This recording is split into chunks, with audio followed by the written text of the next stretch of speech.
Media cricket viewers உங்கள் எல்லாருக்கும் ஒரு பெரிய வணக்கம். எஸ், கொஞ்சம் லேட்டான வீடியோ தான், பட் ஆனால் நிறையா விஷயங்கள் பேச போகிறோம். இந்தியா வித் ஸ்ரீலங்காவோட அந்த ஓடிஐ சீரீஸ் முடிஞ்சிருச்சு. எஸ், ஆஃபீஸ் விட்டு வந்து கொஞ்ச நேரம் மேட்ச் பார்க்கலான்ட்டு மேட்ச் போட்டால் அந்த வடிவேல் சார் வந்து எம்டன் மகன் படத்தில் என்னடா ஃபோட்டோவுக்கு மாலை போட்டு வச்சுருக்கீங்க அப்படிங்கிற மாதிரி தான் சீரியஸ்லி இன்னைக்கு இருந்துச்சு. என்னடா இது என்ன அப்படிங்கிற மாதிரி தான். எஸ், நான் உண்மையிலுமே என்ன தெரியுமா நினச்சேன், சரி ஃபஸ்ட்டு ஓடிஐ வந்து நம்ம ட்ராவ் ஆயிடுச்சு, ரெண்டாவது ஓடிஐ வந்து அப்படி இப்படின்னு அவங்க ஜெயிச்சிட்டாங்க, தேர்டு ஓடிஐலாம் அடித்து ஓட விட்டுலாம் அப்படிங்கிற ஒரு ஓவர் கான்ஃபிடென்ட்டில் தான் இருந்தேன்.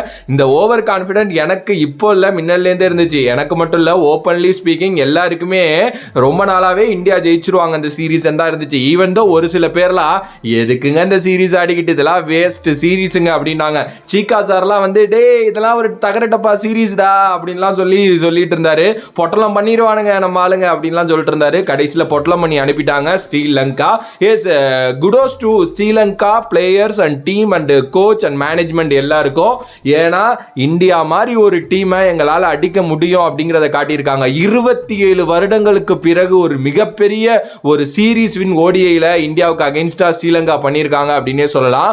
ஒரு மிகப்பெரிய விஷயம். அதுவும் சின்ன பசங்க, அது என்ன துனித் வெள்ளாளகே, அவர் வந்து பாத்தீங்க அப்படின்னா 2 மேட்ச்ல சூப்பர் ஸ்டாரா மாறி இருக்காரு அவரு. எஸ், நிறைய நல்ல ஃபைன்ஸ் கிடைச்சிருக்காங்க. T20 சீரீஸ்ல ஒரு செமையான அடி வாங்கிட்டு அங்கேருந்து இங்க வந்து ஸ்ரீலங்கா ஜெயிச்சது அப்படிங்கிறது ஒரு பெரிய விஷயம். இந்த ஸ்கோர்லாம் பத்தி பேசணும் அப்படின்னா ஒன்னும் இல்லைங்க, அவங்க ஃபர்ஸ்ட் பேட்டிங் பண்ணி 248 ரன் அடிச்சாங்க. ஓகே, நிறைய நல்ல பேட்டிங் நம்ம பார்த்தோம். ஃபர்ஸ்ட் 3 பேர் நல்லா விளையாண்டாங்க. அதுக்கு அடுத்தபடியா நம்ம ஆளுங்க 138லேயே ஆல் அவுட்டு. அதில் 35 ரன் ரோஹித் சர்மா அடித்தார். அதுக்கு அடுத்த அதிகபட்ச ரன்னாக வந்து பார்த்தீங்க அப்படின்னா வாஷிங்டன் சுந்தர் வந்து ஒரு 30 அடித்தார். இடையில விராட் கோலி ஒரு 20 அடித்தார். அவ்வளோதான். ஓகே, அண்ட் விக்கெட்டில் வந்து லைக் பவுலிங்கில் வந்து ரியான் பராக் வந்து நல்லா இன்னைக்கு போட்டிருந்தார், அவர் எடுத்திருந்தாங்க. அண்ட் ரிஷப் பண்ட் வந்தால் கிழிச்சு நட்டுருவார் அப்படின்னு நிறையா பேர் சொல்லிட்டு இருந்தாங்க. KL ராகுல் இருக்கக்கூடாதுன்னு. ரிஷப் பண்ட் இன்னைக்கு ஒன்றும் பண்ணலை. ஓகே, எஸ், சீரியஸ்லி இந்த இதில் வந்து நம்ம வந்து ஓவர் கான்ஃபிடென்ட்டுக்கும் நிறையா ஒரு சில விஷயங்கள் பேச போறோம். அதாவது இந்தியா மாதிரி ஒரு ஓவர் கான்ஃபிடென்ட் டீமா நம்ம பார்த்ததே இல்லைங்க. சீரியஸ்லி அவங்க வந்து என்ன அப்படின்னா, நம்மளை வந்து எல்லாருனாலே அடிக்க முடியாது, நம்ம வந்து எல்லாரையும் அடிச்சிருவோம் அப்படிங்கிற அந்த ஓவர் கான்ஃபிடென்ட்ல தான் இருப்பாங்க.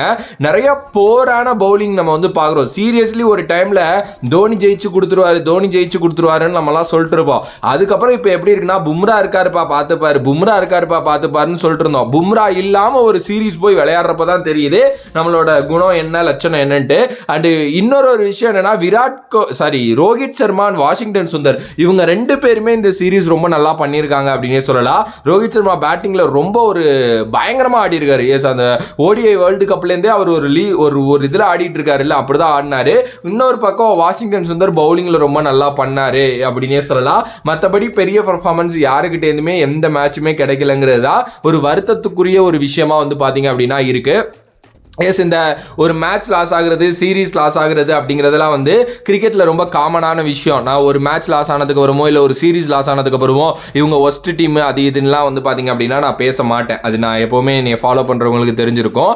ஆனால் ஸ்ரீலங்கா மாதிரி ஒரு டீமை நாங்கள் ஈஸியாக அடிச்சிருவோங்கிற ஓவர் கான்ஃபிடென்ட்டோட போகிறது தான் ரொம்ப தப்புங்கிறது இதுலேருந்து தெரிஞ்சிருக்கு. எஸ், சாம்பியன்ஸ் ட்ராஃபி விளையாட போகிற ஒரு டீம், சாம்பியன்ஸ் ட்ராஃபிக்கு தகுதி கூட ஆகாத ஒரு டீம்கிட்ட ஒரு சீரீஸ் தோத்து வெளில வர்றாங்க அப்படிங்கிறது வந்து ஒரு பெரிய விஷயம். கண்டிப்பா டிபேட்டபிள் மேட்டர் தான். ஏன்னா இந்தியாவோட அந்த ஸ்குவாட் செலக்ஷன் அப்பயே வந்து நிறைய கருத்துக்கள் வந்து வந்துச்சு. ஒரு திலக் வர்மாவுக்கு வாய்ப்பு இல்லை, சாய் சுதர்சனுக்கு வாய்ப்பு இல்லை, அண்ட் அதே நேரத்தில் வந்து பாத்தீங்க அப்படின்னா நம்மளோட ருத்ராஜ் ஜெய்க்வாடுக்கு வாய்ப்பு இல்லை அப்படிலாம் சொல்லிட்டு சீனியர் பிளேயர்ஸ் லைக் ஒரு விராட் கோலி, KL ராகுல், அதுக்கப்புறம் ஸ்ரேயஸ் ஐயர் மாதிரி பிளேயர்ஸ் இருந்ததுனால தான் இவங்களுக்குலாம் வாய்ப்பு இல்லைங்கிறது நம்ம எல்லாருக்குமே ஆப்வியஸ்லி வந்து தெரியும். ஆனால் நான் அகைன் சொல்றேன், நீங்க சின்ன பசங்களை க்ரூம் பண்ணதா இது மாதிரி சீரீஸுக்கு கூட்டு போய் விளையாட வைக்கிறப்பதா அவங்களுக்கான அந்த இதுவும் வந்து பாத்தீங்க அப்படின்னா வெளியில வரும். நீங்க ஈஸியா ஒரு உங்களோட இது முடிஞ்ச வரையும் போயிட்டீங்க அப்படின்னா ரொம்ப கஷ்டம். ஏன்னா இந்தியன் டீம் அவ்வளோ டேலண்ட்ஸ் இருக்காங்க. இப்போ ஸ்ரீலங்கா ஒரு காலகட்டத்தில் நம்மள ஆண்ட டீம் அப்படின்னே சொல்லலாம். பயங்கரமா விளையாண்டுட்டு இருந்த டீம். சங்ககாரா ஒரு சைடு இருப்பாரு, ஜெயவர்தனி ஒரு சைடு இருப்பாரு, அது மாதிரி நிறைய பேர் இருப்பாங்க, நல்லா விளையாடுவாங்க.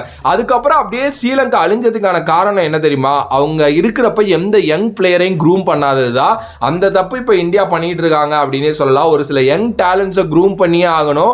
எஸ்எஸ்வி ஜெய்ஸ்வால் மாதிரி ஒரு பிளேயர், அவருக்கு இன்னும் நீங்கள் ஓடிஐ வாய்ப்பு கொடுக்கலங்கிறதெல்லாம் என்ன மாதிரி கைண்ட் ஆஃப் மைண்ட் செட்டுன்னே எனக்கு தெரியல. இந்த சுக்மன் கில் ஸ்கேம் பண்ணிட்டு இருக்காரு.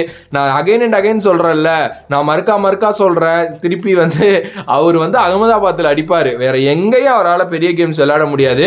அப்படி விளையாண்டாலும் மொக்க டீம்ஸோட அடிப்பார். டீம்ஸ் லைக் ஒரு இங்கிலாந்து மாதிரி ஒரு டீம், ஆஸ்திரேலியா மாதிரி ஒரு டீம்லாம் வச்சு எடுத்துருவாங்க அவரை. எஸ், ஆப்வியஸ்லி அதெல்லாம் கொஞ்சம் பார்க்கணும் அப்படின்னு தான் நான் நினைக்கிறேன். அண்டு நான் ஃபர்ஸ்ட்லேயே சொன்ன மாதிரி பும்ரா அந்த சீரீஸில் இல்லை, ரவீந்திர ஜடேஜா அந்த சீரீஸில் இல்லை, பட் ஸ்டில் நம்மளோட கோர் டீம் தான் விளையாண்டுருக்காங்க. அதை கொஞ்சம் யோசிக்கணும் நம்ம. ஒரு சைடு விராட் கோலி, இன்னொரு சைடு ரோஹித் சர்மா, இன்னொரு சைடு வந்து பார்த்தீங்கன்னா ஸ்ரேயஸ் ஐயர், கேஎல் ராகுல், ரிஷப் பண்ட் மாதிரி பிளேயர்ஸ் தான் விளையாண்டுருக்காங்க. ஸோ ஆப்வியஸ்லி வந்து இதெல்லாம் பேசப்பட வேண்டிய விஷயம். And coming to the Sri Lanka side, seriously நான் ஃபர்ஸ்ட்லேயே சொன்ன மாதிரி கங்க்ராச்சுலேஷன் ஸ்ரீலங்கா. ரொம்ப ஹாப்பியாக இருப்பாங்க. ஏன்னா கடந்த ஒரு சில வருடங்களாக அவங்களோட கிரிக்கெட் அந்த கெரியர் அப்படிங்கிறது வந்து டோட்டலாகவே ஒரு மாதிரி டிசப்பாயிண்டடாக தான் இருந்திருக்கு. எஸ், அவங்க வந்து வேர்ல்டு கப் ஒழுங்காக விளையாடல, T20 வேர்ல்டு கப் ஒழுங்காக விளையாடல, அப்புறம் சாம்பியன்ஸ் ட்ராஃபிக்கு குவாலிஃபை ஆகலை, இது மாதிரி நிறையா விஷயங்கள். அதுவும் இப்போல்லாம் ஒரு சில இம்பார்ட்டன்ட் பிளேயர்ஸும் injury, Pathirana injury, Hasaranga injury. ஆனால் இப்படி இன்னும் அவங்களாம் இல்லாமலே நல்லா விளையாண்டுருக்காங்க அப்படிங்கிறது ரொம்ப சூப்பரான ஒரு விஷயம். இன்னும் கொஞ்சம் அவங்க பேட்டிங் இம்ப்ரூவ் பண்ணி பவுலிங் இம்ப்ரூவ் பண்ணாங்க அப்படின்னா ரொம்ப நல்ல டீமாக மறுபடியும் உள்ளே வருவாங்க அப்படின்னு நினைக்கிறேன். ஏன்னா நம்ம மறக்க வேணாம், ஒரு 2-2.5 வருஷத்துக்கு முன்னாடி ஏஷியா கப் அவங்க தான் வின் பண்ணாங்க. அந்த டைமே நான் வீடியோவில் சொல்லியிருந்தேன், ஒரு மாதிரி நியூ எரா தொடங்கிருச்சு அப்படின்ட்டு. பட் அவங்க அவ்வளோதான், அங்கேயே டவுன் ஆயிட்டாங்க. திருப்பி அதுக்கப்புறம் மேலே எழுந்திரிச்சே வரலை. அகைன் இப்படி ஒரு வெற்றி லைக் ஒரு இந்தியா மாதிரி டீமுக்கு அகைன்ஸ்டாக கிடைக்கிறப்போ அதை யூஸ் பண்ணணும். எனக்கு தெரிஞ்சு இதுக்கப்புறம் அவங்க நல்லா பண்ணுவாங்க அப்படின்னு நினைக்கிறேன். ஏன்னா அங்கே இருக்கிறது வந்து பார்த்தீங்க அப்படின்னா ஜிகர்தண்டா சம்பவ கிளப்போட தலைவன் மொட்டை சூர்யா, ஜெயசூர்யா. ரொம்ப 90s கிரிக்கெட் பார்த்தவங்களுக்குலாம் தெரியும். T20 கிரிக்கெட்னு ஒன்று அறிமுகமாகறதுக்கு முன்னாடியே T20 கிரிக்கெட்னா இப்படிதான் இருக்குன்னு விளையாண்டி காட்டினவர் வந்து ஜெயசூர்யா. உள்ள போனார்னு வைங்களேன், ஓடிஐ எல்லாம் டெஸ்ட் இதெல்லாம் பார்க்கவே மாட்டாரு, அடிச்சு தும்சம் பண்ணிக்கிட்டே இருப்பாரு. அவர் காலகட்டத்தில் கொஞ்சம் T20 கிரிக்கெட் ஃபேமஸ் எல்லாம் இருந்தா அவரெல்லாம் எங்கேயோ போயிருப்பாரு. சீரியஸ்லி அப்படிப்பட்ட ஒரு பிளேயர் தான் சனத் ஜெயசூர்யா. அவர் இப்போ கோச்சா உள்ள வந்து அவரால் முடிஞ்ச சில விஷயங்களை பண்ணிக்கிட்டு இருக்காரு. நல்லா அதுக்கு ஒத்துழைச்சு போறாங்க ஸ்ரீலங்கன் டீம் அப்படின்னே சொல்லலாம். அண்ட் நான் ஃபர்ஸ்ட்லேயே சொன்ன மாதிரி ஒரு சில நல்ல ஃபைன்ஸை இந்த சீரீஸில் ஸ்ரீலங்கா அறிமுகப்படுத்தியிருக்காங்க. அதில் ஒரு துனித் வெள்ளாலேகவா இருக்கட்டும், அதுக்கப்புறம் முகமது சிராஸ் அப்படின்னு சொல்லிட்டு ஒருத்தர் விளையாண்டார், அவரா இருக்கட்டும். இன்னும் வந்து ரொம்ப வருஷங்களுக்கு அப்புறம் மறுபடியும் வந்து பார்த்தீங்க அப்படின்னா அந்த வண்டர்ஸே அவர் வந்து உள்ள வந்து அவரும் நல்லா பண்ணியிருக்காரு. அவருக்கு 31 வயசு ஆகுது. பட் ஓகே, இன்னும் ஒரு 4-5 வருஷம் விளையாடுவாருன்னே வைங்க, நல்லா பண்ணியிருக்காரு. ஆப்பர்ச்சுனிட்டிஸ் கிடைக்கிறப்போ அதை கிராப் பண்ணணும்ட்டு ரொம்ப நல்லா பண்ணியிருக்காங்க.